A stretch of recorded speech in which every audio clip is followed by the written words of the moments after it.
దిల్ రాజు గారు ఒక నిర్మాత, ఒక క్రియేటివ్ ఇన్పుట్స్ ఇవ్వడమే కాదు, మంచి ఎడిటర్ కూడా. చాలా సినిమాల్లో ఎడిటర్తో కూర్చొని ఏ సీన్ అనవసరమో తెలిసి కరెక్ట్గా జడ్జిమెంట్తో మీరు ట్రిమ్ చేసిన సందర్భాలు చాలా ఉన్నాయి. అవి సక్సెస్ ఫ్యాక్టరీలో ప్లస్ అయ్యాయి కూడా. ఆ డైరెక్టర్స్ కూడా ఒప్పుకున్నారు కొన్ని ఇంటర్వ్యూస్. సో ఆ ఎడిటింగ్ స్కిల్స్ గురించి చెప్పండి.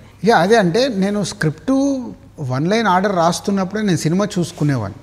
అంటే ఇది నాటే ఒక సీన్ కాదు, నేను కళ్ళు మూసుకుంటే నాకు అది సినిమాగా నేను విజువలైజేషన్ చేసుకునేవాడిని. ఆ విజువలైజేషన్ చేసినప్పుడు నేను ఆ సినిమాతో ట్రావెల్ అయ్యేవాడిని. ట్రావెల్ అయినప్పుడు ఎడిటింగ్ రూమ్లో చూస్తే మళ్ళీ ఆడియన్గా చూసేవాడిని.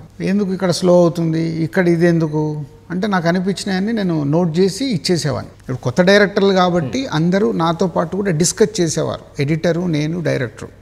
అన్ని సినిమాలకి ఏది పడుతుంది, ఏది పడదు, పడనప్పుడు ఇది ఎందుకు, సినిమాని ముందుకు తీసుకెళ్తుందా, వెనకకి తీసుకెళ్తుందా. ఎవడన్నా ఎడిటరు తప్పు చేస్తే లేదండి మేము ఇలా అనుకున్నాము, మాకు అది బొమ్మరిల్లుకు జరిగింది. ఎడిటర్ వెంకటేష్ గారు సినిమా అంతా ట్రిమ్ చేసేసి ఒక ఇంపార్టెంట్ సీన్ కూడా ఎందుకంటే ఇది అవసరం లేదని తీసేసి భాస్కర్ కొంచెం కంగారు పడ్డాడు. తన ఫస్ట్ ఫిలిం సరే ఇదండి ఆగు, నేను చూసాక నేను అదే ఫీల్ అయ్యా.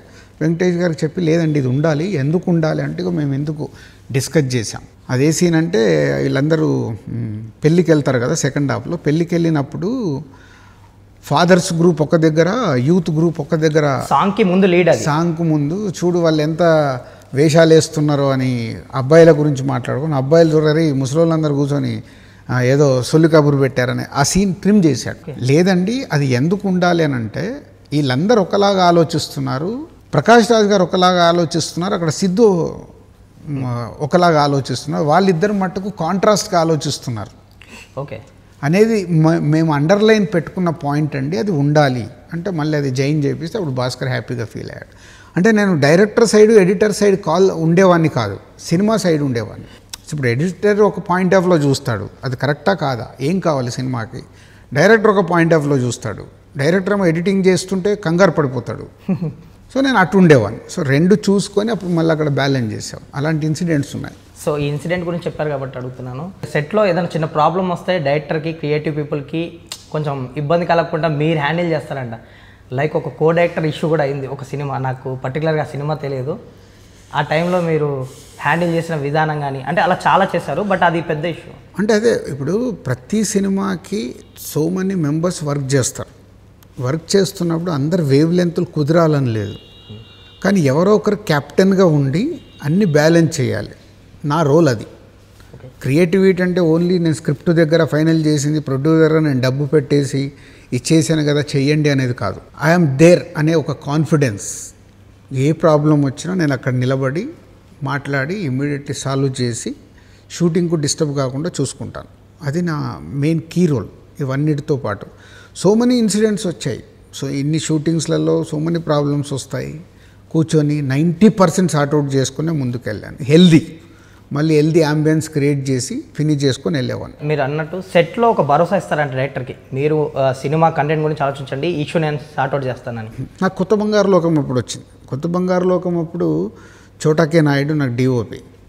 ఫస్ట్ షెడ్యూల్ చేయండి అని పంపించా. ఆయన ఏంటంటే స్పీడ్గా తీసే డిఓపి. సో ఎందుకు టక టక టక టక తీయాలి.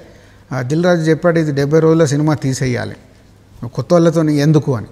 అంటే వాళ్ళ అంతకుముందు రోజుల్లో 60 days అయితే ఎక్కువ అన్నట్టు. అవును, 60 రోజులు వాళ్ళు షూటింగ్ చేస్తేనే అమ్మో ఇన్ని రోజులు చేసామని ఫీల్ అయ్యేవాళ్ళు. ఎందుకంటే వాళ్ళు పెద్ద డైరెక్టర్లతో వర్క్ చేశారు కాబట్టి, దాసరి నారాయణరావు గారు లాంటి వాళ్ళతో పనిచేశారు, చోటాకే నాయుడు. సో వాళ్ళకి ఆ స్పీడ్ తెలుసు. కొత్త డైరెక్టర్లు వీళ్ళేమో మెల్లిగా చెక్కడం. ఫస్ట్ షెడ్యూల్ అయిపోనే బ్రదర్ నా వల్ల అవ్వట్లేదు, ఇట్లా సినిమా తీస్తే ఇది ఎక్కడికి వెళ్తుంది అంటే, ఓకే బ్రదర్ నువ్వు ఈ షెడ్యూల్ కంప్లీట్ చేసుకుంటారా, వచ్చాక నేను మాట్లాడతా. చోటా గారు రాజమండ్రి నుంచో వైజాగ్ నుంచో నాకు ఫోన్ చేసేసారు. నేను వచ్చేసా.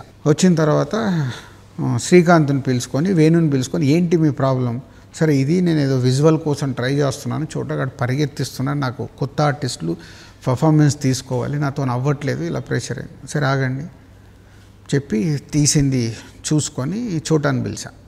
చోట అందరు కొత్త వాళ్ళు, కొత్త డైరెక్టర్లు, ఇంకా నువ్వు పరిగెత్తియకు, సినిమా నాకు అందంగా రావాలి, లేట్ అయినా పర్వాలేదు, నాకు అందంగా రావాలి. ఇంతకుముందు నీకు చెప్పింది కరెక్ట్, నేను 60 days 70 daysలో సినిమా ఫినిష్ చేయాలని అది విత్డ్రా చేసుకుంటున్నాను. నేను కథను బాగా నమ్మాను, నాకు ఆ కథ ప్రాపర్గా స్క్రీన్ మీదకి రావాలి. సో డైరెక్టర్ని, ఆర్టిస్ట్లను నువ్వు అర్థం చేసుకొని నువ్వు కొంచెం స్పీడ్ తగ్గించుకో. అని చోటాకి చెప్పి స్పీడ్ తగ్గించుకొని 105 days తీసాం ఆ సినిమా. 70 అనుకున్నది 70 అనుకున్నది అంటే సినిమా అవుట్పుట్ కోసమే. 30 రోజులు పెంచారు. సో అట్లా నేను ఎవరిది తీసుకోను. సో ఎలా కావాలి అనేది తీసుకుంటాను, ఆ సినిమాకి ఏం కోరుకుంటుందని తీసుకొని వెళ్తాను.